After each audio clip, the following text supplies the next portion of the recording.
So much media, so little time. Who keeps track of it all? That would be me. This is Bob Andelman, and this is the Mr. Media Interview, sponsored by 1-800-DIAL-DJs.com and recorded live on blogtalkradio.com from the new media and American League Baseball capital of the world, St. Petersburg, Florida. Here is what I see as the difference between you and Lisa Ann Walter. When you've been sitting around having a little too much to drink, complaining about how nobody looks like those string beans on So You Think You Can Dance, or how The Biggest Loser would be more fun if the contestants were dancers, nobody cares what you think. And if you, dear listener, suggested a major cable channel produce a TV series called Dance Your Ass Off, you would have been laughed out the door.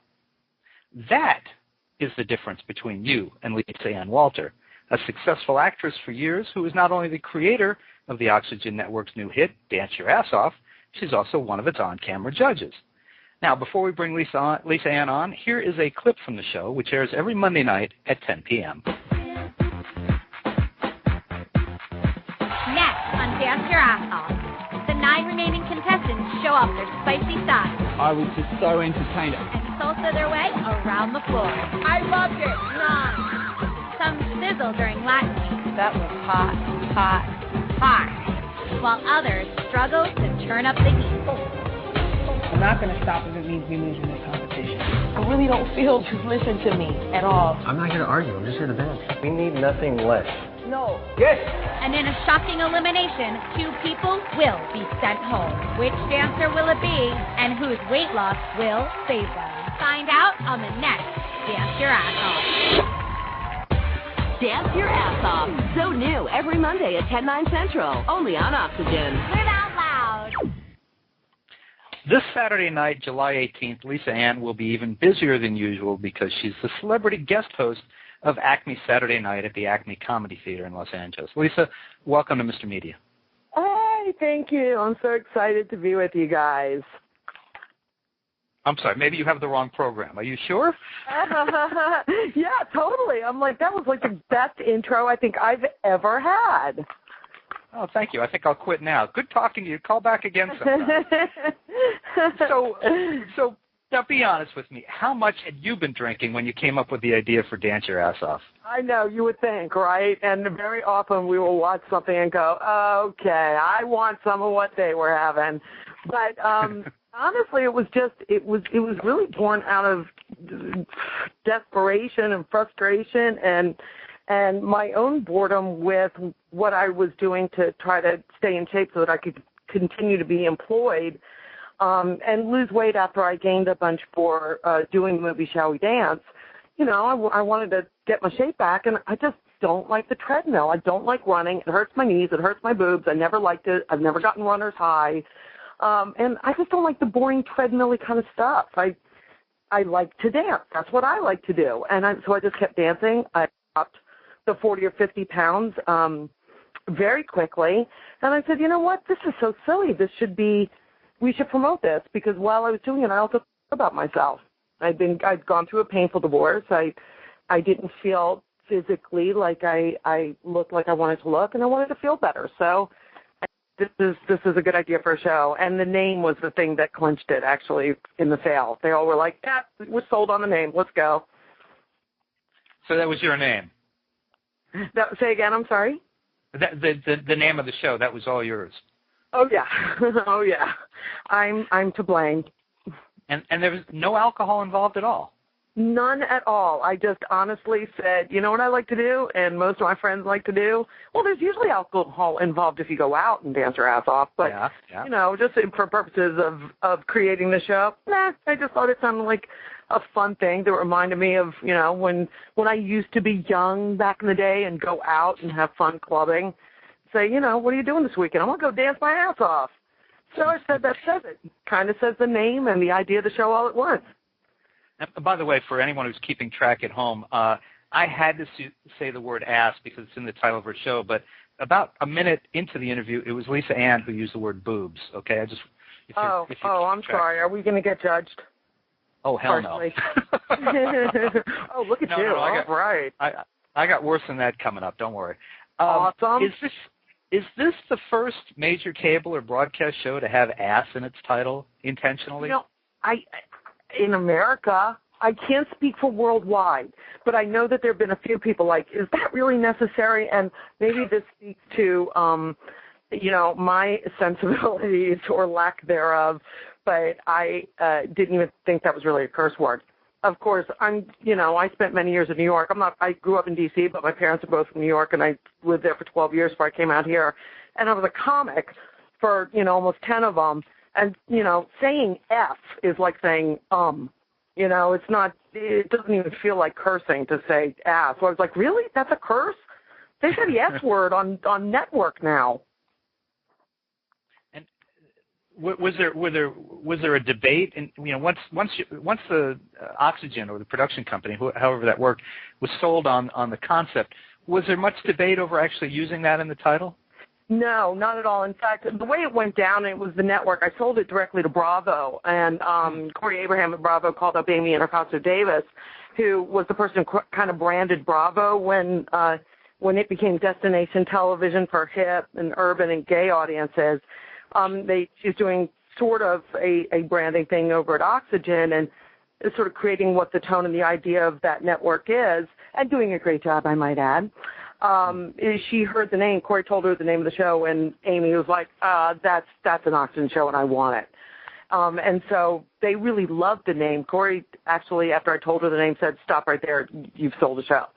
So they liked it, but I think that there was a moment of, caution when advertisers were kind of like, do you have to say, and I've said from the beginning, you can always say dance your A ** off, asterisk, asterisk. Dance your asterisk off. You can say that. I don't care. It really doesn't matter to me, and if they had changed it, I would have been a little bummed out because I think it's such a good it's such a good title that says what a show is, which is the battle half the time. It's really kind of a battle to tell people there's 8 million shows out there, and to have the idea of the show be the title of the show is a good thing. So I would have been bummed if they changed it, but if the show exists and it's motivating people and it's fun to watch, that's the whole point of it, so I don't really care. And would it have worked if it was any other body part? Probably not, and it would have gotten worse after that, I believe. I mean, what are you going to say? Dance your butt off? That's just, for me personally, as I grew up doing comedy roles, if not outright stand-up, and whenever they replace a word with a tamer word that's kind of like the idiom, but not really, I'm always offended. I'm like, come on, we're all adults here. Stop it. Now, as you look back over your career, which TV title do you think is more offensive in retrospect? Is it Dance Your Ass Off or is it Emerald? Oh, my God. Do you really have to? Okay, look. I'm just going to say one thing. Number one, as a girl who likes to eat, Emerald is a good person to know. No, that's flat out. He makes some of the best. If you've ever had his banana cream pie, and I highly recommend you go to his restaurant in Las Vegas and have the ribeye and the banana cream pie, you will slap your grandma. I mean, if she makes banana cream pie. But he's just the nicest guy in the world. And, Bob Urich's last show, and he was, really great and funny, and there were some good elements to that show. The Thomasons ran it, Harry and Linda Bloodworth-Thomason were behind it, and they've done good TV. A lot of love for, the Designing Women kind of deal. Mm-hmm. We're going to be nice. We're going to be nice to them. It was just, it could have used a few more episodes to gain its feet, I'm going to say. I was just kidding. Emerald's a perfectly. As a matter of fact, one of the years ago, this before Mr. Media was a radio show. It was a syndicated newspaper column, and I had Emerald did a profile on Emerald the day before the Emerald Live show started, and I couldn't get him to explain to me how he could have a show called Emerald Live that wasn't live. I just for the life of me, I never understood that. Did he just keep laughing? Yeah, I don't know. It was a weird conversation. But and of course, I'm kidding about the word ass being in the title, but one of the stars of this NBC summer series, The Listener, he was on a few weeks ago, and he's best known for co-starring in a movie called Young People Fucking. So I mean, oh my Lord, you did say you were going to go there, and you did, and I didn't say it first. Let's point out to our audience, you did. You went for the boobs, and I went straight for the I X. just said F, and the joke would have been funnier if I'd used the actual word. But it's okay, man. It's your show. You do what you want. Swing it out there. Well, we still have time, so you have plenty of time to, get yours in. I'm saving it. You know what? I some of our shows, we all kind of, people have looked at my IMDb and have been very excited because I did a movie called Farm Sluts. But I want to point out that that is a different Lisa Ann that does the porn. And by the way, she needs to give me back my name because I didn't get the money she got for Nail and Talon. She got a lot of IMDb hits off of calling herself the MILF and using my name, and I don't appreciate it. She needs to put the E back on her name because I am a little tired of going to my, social network mailboxes and having people go, I'm a big fan, but are your kids okay with what you do? And hey, give me credit for not being the one to bring up Farm Sluts. Farm Sluts? It was going to be next. No, I wasn't going to go there. Emerald. I was curious about it, but I figured Emerald was a safer bet. No, I got to tell you that Farm Sluts was a short, and it was pretty funny. Chris Parnell starred in it. It was, I think you can still get it on Fox Search Lab or something. You can still see the short. It's certainly somewhere on YouTube or whatever, but it's a very funny idea for a guy who gets sent bestiality porn at work and gets caught doing it, gets fired, and his life spins out of control. But the best part about it for me is that I have a hat from the production that says Farm Sluts, and when the kids are misbehaving, I threaten to wear it when we go out just to shame them. You're tough. Yeah, I'll dance in front of their friends if I have to. I don't care what it takes. I'm going to use you as an example. Next time my daughter complains about something I say or some joke I make, I'll say, okay, here's how it could be worse. Listen, what is she doing listening to your radio show anyway? Oh, no, that's not listening to the radio show. That's just generally being out with Dad. I gotcha. Yeah, because one of my stellar moments was I did Love Line. I was discussing masturbation with Adam, and my oldest son, who was in high school at the time, heard it with all of his friends. He was not happy. No, I bet they were, though. The friends were fine. Yeah, they were. Yeah, I'm sure they were. I'm sure they haven't stopped thinking about it since. How is, changing the subject rather quickly, how is the show any different now that it's on the air and it's been, I guess we're four weeks in maybe? Is it different from what you imagined? Did it have to change somewhat? Well, no, not meaningfully. The tone of the show to me was always the most important thing. The idea of using dance as the major exercise component in weight loss, attempt, but also to have a really positive attitude about not needing to look one certain way to feel good about yourself or to be acceptable as a body type, and not having anybody beat you up during a workout or through the dance rehearsal, and just being fine with, sort of being what God intended, the best version of you can be, being a good version of you. So I, hang on a second, I'm moving to another room. So all of that, it was really, really great that the network and the 495, which is the production company, maintained the integrity of what the intent was, the concept being about self-confidence and just trying to improve sort of your health and how you stand and how you feel about yourself. And the losing weight is certainly part of it, but it's not the only part. It's just learning how to sort of treat yourself a little bit better. And, they did that. It wasn't like a huge, big lecture fest where, people were told, if you eat 3 grams of complex carbohydrates a day. I just didn't want boring, dry TV because, as I said during the whole development process, anybody from my generation and on kind of knows what they're supposed to do in order to eat healthy and be healthy and lose weight. More calories out than in. You eat stuff that's good for you and more, fruits and vegetables, you're going to lose weight. It's just a question of doing it. And usually we do stuff that's fun anymore because we're all flipping spoiled. So, I just wanted the show to be fun and not so lectury. It's like telling people cigarettes are bad for you. Really? Because I hadn't heard. What were the initial auditions like for the show? And did people know at that time what they were auditioning for? Well, yeah, I mean, they knew that, from the press release that I saw that went out, and they did a big viral push, and they also advertised at clubs that were specifically geared towards, women of size would go to places called Club Bounce and have dance parties, and they put the call out like saying, listen, do you like to dance? Are you tired of being a little bit overweight? Do you want to kind of put a change in your life and motivate yourself to make a big difference? Here's the idea of the show, put yourself on tape, come out, and, if we like it, we'll send you out here and you can audition and be on the show. And then we pulled the ones that we liked, and then we saw who could pick up a combination and who passed the health inspection with Dr. H, who also does the health testing is the doctor for The Biggest Loser. And the ones that passed all that made it. Okay, the health was something I wanted to ask you about because, I mean, some people are more aggressive in their dancing than others, and if they're out of shape, right, and they're nervous, especially you're nervous, you're on stage, maybe you've danced in your living room, you've danced in a club, but it's different to go on a stage. You're a little overweight, you're maybe not in great shape. You can hurt yourself pretty easily, I would think.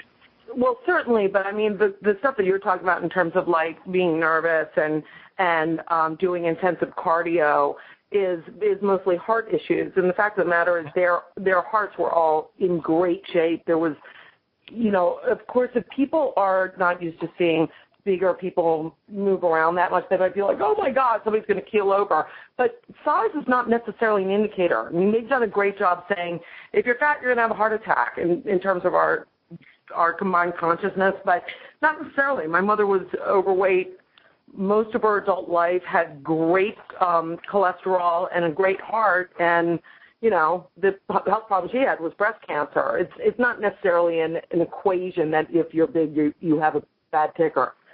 So I think that's that's kind of a misconception. Certainly there are thin people that have heart issues too. So we just were really careful about that. Now, Lisanne, you're a very funny woman. You're very... You know what? Hang on. Let me go back to that health thing for just 1 second. Yeah, okay, go ahead. There were some injury issues, though, but, by the way, less than there were on Dancing with the Stars. So because people, when they push themselves to compete, they might get injured. Well, I was thinking about that. Yeah, I think that even before the show went on, there were 2 people who dropped out. Yeah, one of them was my friend Tony's partner, who also danced with Marissa, who was our host on the show. Oh. Well, what I was going to say was that, I mean, you're a very funny woman, and you're very very good off the cuff. You've been great here, obviously. And you did years ago. You did a lot of appearances on Politically Incorrect with Bill Maher when it was on ABC. Oh, I loved it. Well, what I'm wondering is, doing this show, you're there, you're on camera. You don't get a lot of time to talk. There's not as much opportunity to be Lisa Ann. Sometimes do you think, hey, wait, this is my show. I should be able to talk for a minute or two. Aren't you funny? Certainly, and anybody who likes to, even though it has nothing to do with whether it's my show or not, it's because we really want to give advice, and we really want to say, hey, listen, here's what I think you should do to improve the performance. And sometimes, I make a joke, and sometimes we had enough time at the end of the day with all the packages in that particular edit to include those comments, and sometimes we didn't. There'll be more of that, I think, from the judges, comments in their full glory as the episodes go further, because there are fewer people to service within the episode. But no, it's only frustrating for me when I feel like it could possibly be misrepresented. But I think that everybody does the best they can in terms of the production people and the editors and everything to maintain the integrity of the comments. And we just have to try to make time for everything. And sometimes there isn't. So is it frustrating for me to not talk as much as possible? Yeah, I like to talk a lot, but what's most important is following the contestants and what they're doing in their rehearsal and their dance performances, and that's the most important thing. That's what I want to see serviced as a producer, and a person who has suffered with weight issues my whole life. That's the most important thing to me. And did you ever imagine your career would take this path of both performer and back behind the scenes? Well. When I first came to L.A., and I've always been a bossy person, I directed and wrote things from the beginning of my acting career before I ever came to LA.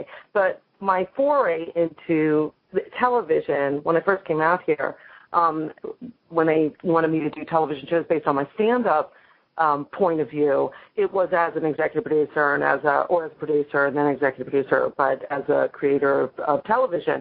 So that was kind of the only thing I knew. In fact, the harder thing for me is to keep my mouth shut and not create, because I have an idea every day.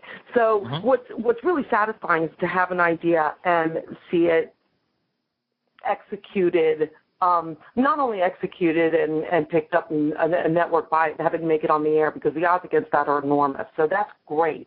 But to have it done in a way that sticks closely to your initial conception is awesome. It's just really great. I'm very lucky. Most actresses my age aren't working anymore. I was just going to make a remark about execution, and then I was just thinking about what you said. Is this the kind of thing that will keep you from getting more movie roles, or do you think it will open the door? You know what? Honestly, I don't ever. I tend not to try to live in fear. Like, well, if I do this, I mean, honestly, it's. I could get a lot of work if I wanted to, do the Lisa Ann porn star route too. But you kind of do what you believe in and what you have available to you. And I just finished shooting a movie. I did a great part, well, actually one of my favorite movie roles ever, in a new movie with Katherine Heigl and Ashton Kutcher that'll come out next summer. And a lot of funny people in it. I just never laughed so hard in my life. And that satisfied the sort of acting piece of it. And, I'll do that once or twice a year, and I'm still creating television and doing television roles, but mostly movies now. And, it doesn't seem to stop people. When they want, funny but nice tips, they call me. See, I up the ante on ya. Yeah, I'm not going to go there because I've got women in the house here with me, and I'm not going to go there. I'll let you do that. Okay. I've got a question for you. There's a live web chat that goes along with all of our interviews, and one of the listeners, Buster Brown, I guess in Kentucky, wants to know, why do you always lock it down on the show, and what does that mean anyway? Well, you know what? I think it kind of started out as something that I say to the kids when I'm trying to, get them to sort of calm their energy down, because I have stuff to do in the house, I'm like, I have 8-year-old twins, and I'll call out, hey, guys, lock it down. And it just became something that I say when I want people to bring it in. So I just started saying it to the dancers, because I thought it was a good way to communicate them controlling themselves a little bit. Not that they're kids, they're all grown-ups, but I sort of become a mom in the way I deal with people a lot of times. So that's where it came from, and that's what it means when I say to the dancers, lock it down. It just means get a hold of yourself. Well, and before we run out of time, I have to say, I want to remind everybody, this Saturday night at 8 p.m., you're be the celebrity host for Acme Saturday Night at the Acme Comedy Theater. I'm so excited. You have no idea. I'm actually there right now, and we're shooting some videos for Saturday night, and everybody is ridiculously talented, and I am I'm challenged to getting my A game on, because it's going to be a lot of fun. There's some craziness about to pop off. Can you give us a hint of some of the things you'll be doing? Some of it may involve homicidal tendencies. Some of it may or may not involve being the worst female pickup artists in the history of the world. There's a lot of silly stuff, but it's making me laugh, so I'm excited. And that's 135 North La Brea in Los Angeles, and Saturday night at 8 o'clock. And you get tickets online as well at acmecomedy.com. Wow, you got all that in. That's good. I did. You do like that? I did that little promo piece. That was. I think I'm going to have some of my friends show up too on Saturday night that have threatened to come and cause trouble. So they better not be screaming anything out or jumping on stage, because I will cut a bitch. I'm assuming that maybe Elaine Hendricks might be one of those people. She might be my little Elaine. Elaine was was the evil girlfriend in The Parent Trap. Yep. Yep. And, of course, we had Elaine on here a few months ago. She was great. Please tell her we said hello. And I have to ask, will you be dancing your ass off in any of these sketches? You just try to stop me. I won't. It will not be me. Okay. Awesome. All right. Well, folks, listen, you can catch actor and producer and dancer and Emerald Protector Lisa Ann Walter live in Los Angeles on July 18th when she hosts Acme Comedy Theater's Acme Saturday Night. You can order tickets online, as she said, at www.acmecomedy, that's solid, A-C-M-E comedy.com. Or if you can't make the show, you can watch it online at www.acmecomedy.tv. And, of course, don't miss Lisa Ann Walter every Monday night, 10 p.m. as a judge on the Oxygen show that she created, Dance Your Ass Off. Or a million other times during the week. Well, yeah, it is Oxygen, so I'm sure it's probably running right now. Exactly. Thank you so much for coming on the show and being such a great guest. Oh, I really appreciate you giving me the time. I had a blast. My pleasure. Good luck Saturday. Thank you. All right. Bye-bye. Bye. And, folks, for more interviews with your favorite reality stars, you can surf over to our main website, www.mrmedia.com. That's where you can listen to my earlier conversations with contestants from Hell's Kitchen, America's Top Jobs, and Top Chef Judge Gail Simmons, and many more. And please think about writing an online review of Mr. Media, casting a vote for Mr. Media, or marking Mr. Media as one of your favorites, whether you listen on Blog Talk Radio, TrueSlant, Digital Journal, Vox, Podcast Pickle, Mediafly, Podfeed.net, Blueberry, Zencast, Zimbio, or Odeo. And subscribe to Mr. Media on iTunes, and you'll never miss a show. Just search Mr. Media Interviews from within iTunes and subscribe for free. Or subscribe to Mr. Media's blog on the Amazon Kindle Reader. You can also listen with a piece of string and a tin can in many locations. If you've got an idea for a guest, email me directly at bob@andelman.com. That's ANDELMAN. You can also follow me on Facebook or on Twitter, www.twitter.com/Andelman. Thanks so much for joining us today. Always appreciate when you give up a little piece of your day to spend it with us.